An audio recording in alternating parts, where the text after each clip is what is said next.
Maheshwaram Mahadevam Sarvamangala Mangalam Dvijanam Janeshwaram Shivam Bhaje Nityada. Every word that follows is a humble offering to Mahadev, the dissolver of ego and restorer of truth. I am but a seeker. If my words stray from truth or overreach their place, I beg forgiveness from the divine. May this sacred story awaken our hearts, deepen our devotion, and illuminate the path of surrender. The Sati Khanda of the Rudra Saṁhitā is not mere mythology. It is a luminous tapestry woven with archetypal forces, cosmic paradoxes, and the soul's own striving. It reveals the sacred tension at the heart of existence between creation and destruction, longing and detachment, impulse and renunciation. The stories of Kāṇḍa, Sandhya, and Arundhati in the Sati Khanda are deeply significant because they each illuminate a vital aspect of the cosmic and spiritual framework in which Maa Sati's story unfolds. These narratives are not digressions. They are symbolic preludes, offering insight into desire, discipline, and dharma, all key themes that converge in Maa Sati's own journey. From the very beginning, desire is born into the cosmos. Kāma, the god of love, desire itself, springs from the mind of Lord Brahma, the creator. He is not merely the god of attraction, but the primal impulse that stirs creation to unfold. With a sugarcane bow and flower-tipped arrows, Kāma evokes longing, infatuation, and love. His purpose is divine, to initiate union, to ensure continuity, and yet he too must bow to dharma. As his influence expands, so does his pride. Believing no heart is immune to his power, Kāma dares to challenge even the one who has withdrawn from all desire, Lord Shiva, immersed in grief and meditation after the self-immolation of his beloved Maa Sati. Although Kāma's fiery end at Lord Shiva's third eye occurs in the Parvati Khanda, its seeds are sown here. A divine curse warns him those who tamper with the sacred without reverence will meet their own undoing. Thus, Kāma becomes both a force of necessity and a cautionary symbol. His story, a reminder that even divinely appointed powers must act with humility. His union with Rati, the goddess of beauty and sensual pleasure, represents the full spectrum of emotional and sensual experience. Their bond teaches us that longing is not a flaw, but a divine spark, and when aligned with devotion, it becomes a path to transcendence. Alongside Kāma walks Vasanta, which is spring incarnate, the breeze that stirs blossoms, the scent that awakens longing, the warmth that melts resistance. Vasanta is subtle preparation, setting the stage for love to arise.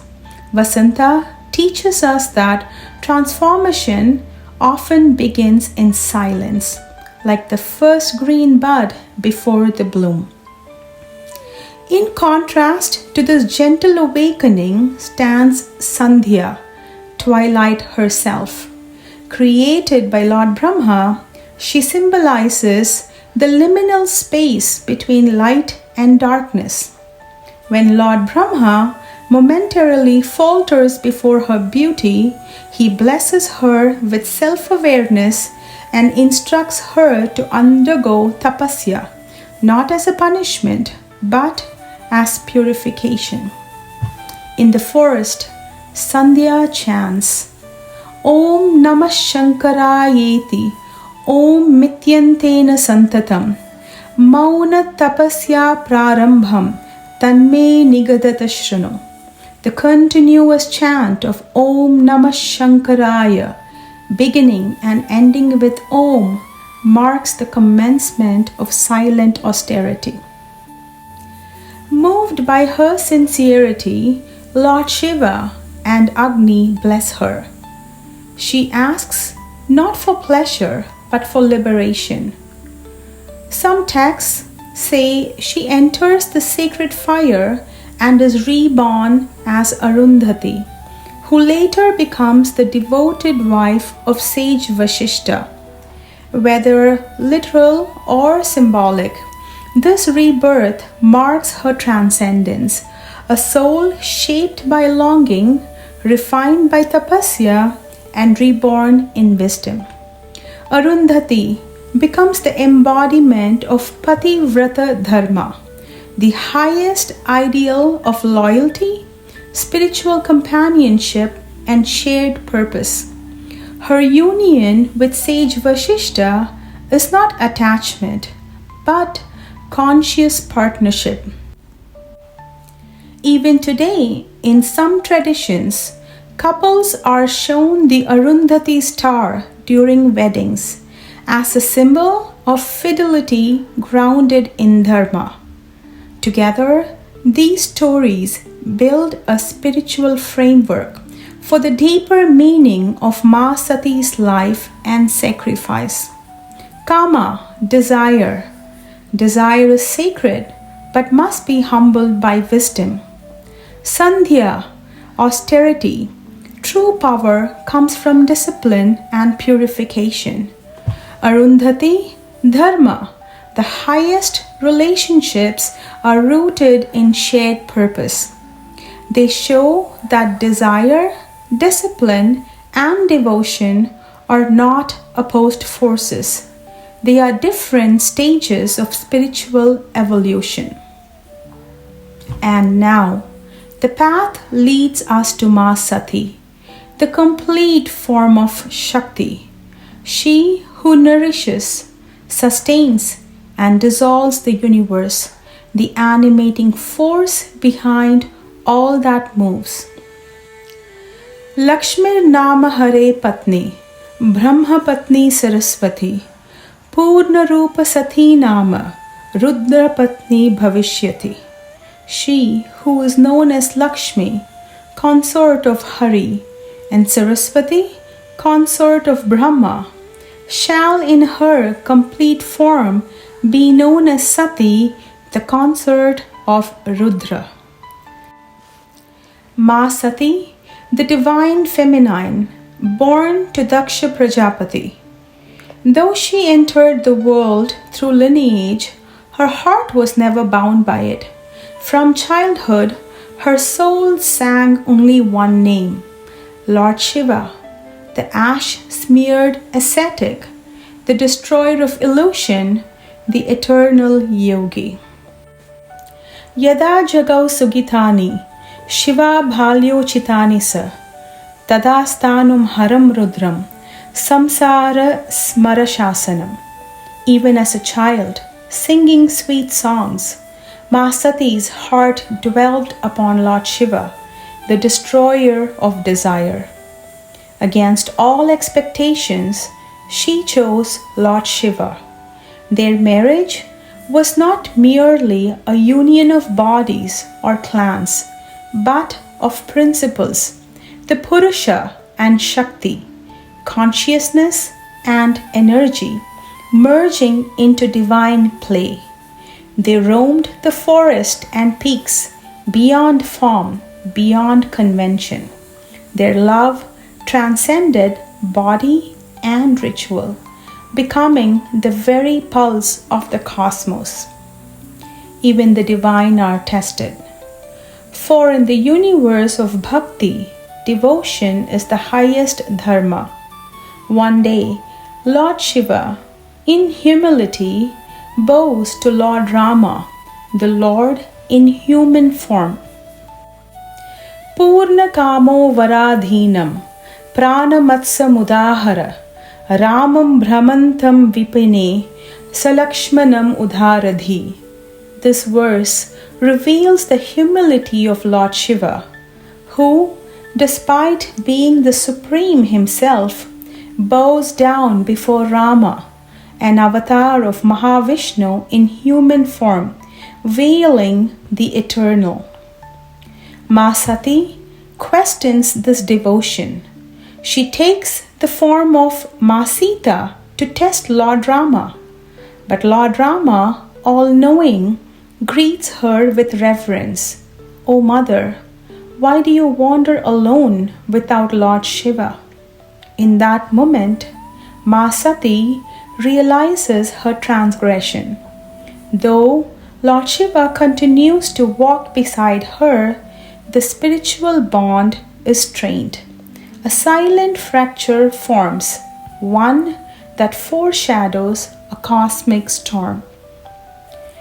When Daksha Prajapati organizes a great yajna and pointedly excludes Mahadev, Maa Sati feels the wound of insult, not to ego, but to truth. Against Mahadev's counsel, she goes to the yajna not in anger, but as a daughter seeking reconciliation. There, amid the gods and sages, she speaks not with fury, but with clarity. By scorning Lord Shiva, you mock not just my Lord, but the eternal dharma. Yet, Daksha mocks her, his pride blinds him. With sacred resolve, Maa Sati immolates herself in yogic fire. It is not despair, but divine protest. Her death is not an end. It is the ignition of transformation. Lord Shiva, upon hearing of Maa Sati's sacrifice, was overcome by an anguish that tore through creation. In a moment of divine fury, he plucked a lock from his matted hair and cast it to the earth. From this sacred gesture were born two fierce manifestations. Veerabhadra, the warrior of wrath, Mahakali, the fierce mother of time. To Veerabhadro Mahabhala, Purva Bhagena Devarshe, Mahabhimo Granagrani.